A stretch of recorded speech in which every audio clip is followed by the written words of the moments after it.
Hi, I'm Daryl with Custom Calibrations.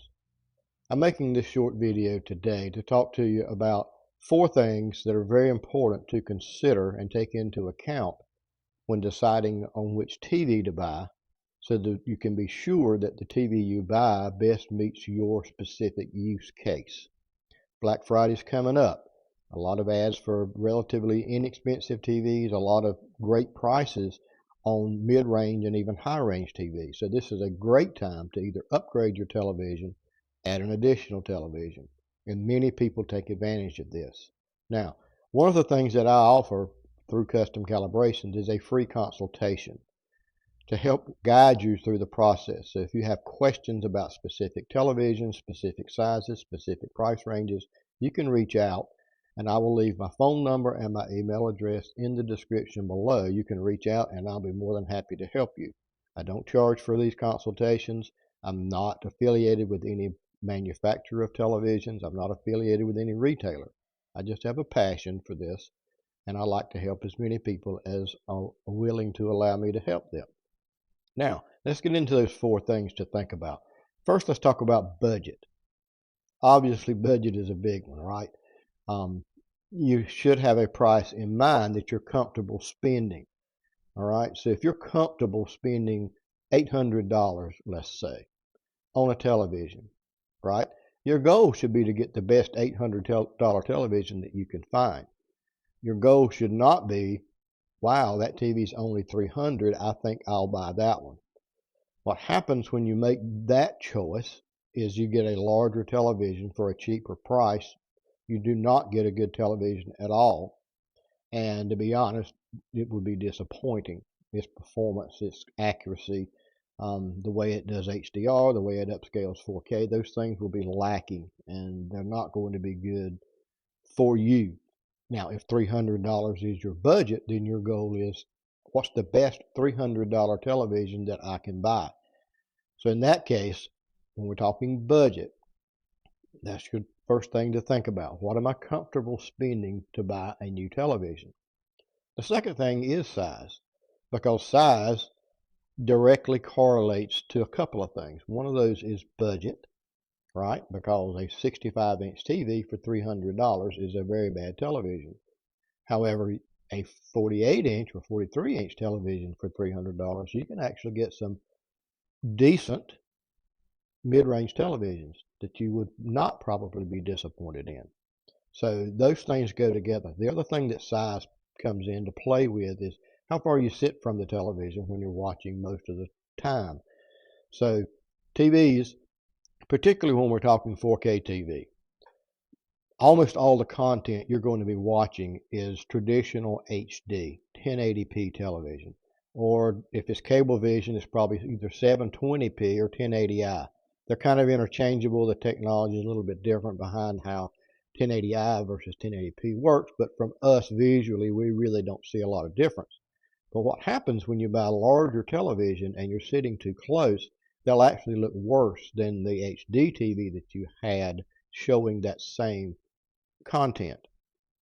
4K is 4 times the resolution of 1080p. So if it's a 1080p program, 65-inch television, you're 5 feet away from it, 6 feet away from it, that image will probably look worse than it did on the previous television. I see many clients that will go out, they'll buy a 77-inch TV at this time of year because the prices are very attractive on those. The problem is their seating is 6 feet away. And their complaint is it looks worse than what I had. And that's because, again, how far you sit matters in size of television. We'll not go into too much detail on that because you can reach out and I'll be glad to talk through that with you. The third thing that we always want to think about is what content do I watch, right? So if most of my content is consumed through some streaming service or it's consumed through Cablevision, satellite dish, Dish Network or DirecTV, something like that, and it's standard definition television, then that does matter because then, the range of the TV that will still meet your needs gets a little bit wider. Now, if you're someone who likes movies and you like to watch a lot of, you watch have DVD players and you like to watch movies, particularly you're interested in watching HDR movies, which are fantastic visually, that matters as well, right? A lower end television is going to perform very poorly. So if you enjoy movies and you're looking forward to watching some of these that are really stunning when you're looking at them in 4K HDR, those lower end televisions will not perform well at all. You'll not see a significant difference between standard and the HDR. So if that's something that you enjoy and are looking forward to with your new television, that should be taken into consideration. Now there are some good mid-range televisions in the $700 to $900 range. And when I say $700 to $900, I'm referring to 65-inch TVs. Those are very popular, very common. If you're talking 55, you can go down, say, $500 to $700 that do very well actually in HDR. So there are options in that price range. But content matters a lot when we're talking about which TV is going to best suit what your needs are.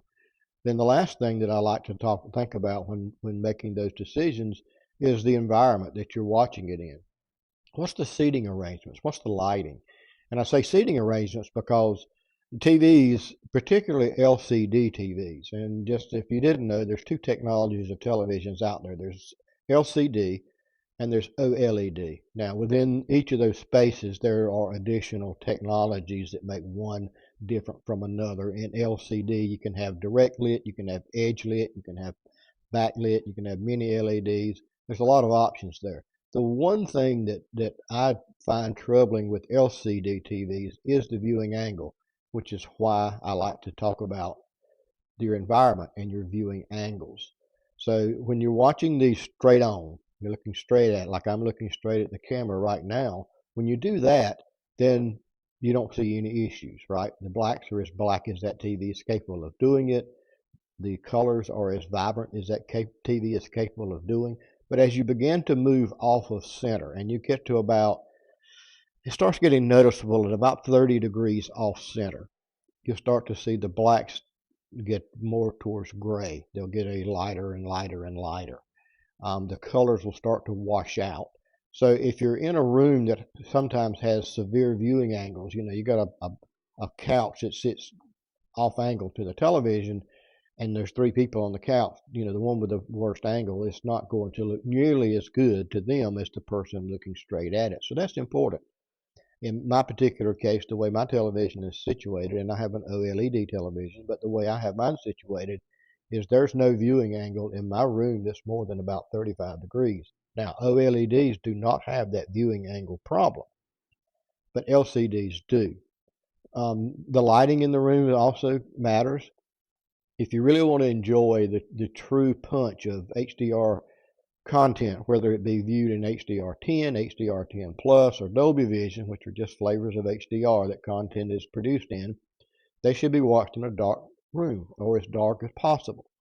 So you need a room that's light controlled to truly enjoy and get the benefit out of that. If you're in a room that has a lot of windows and it's really bright and you watch a lot of stuff in the daytime, then maybe LCD is what you want because the LCDs typically get brighter than OLEDs. So environment matters as well. So the four things that you really need to think about: budget, size, content, environment. The reminder, as I mentioned earlier, a free service I provide through Custom Calibrations is free consultation. When you're considering buying your TV, give me a call, send me an email.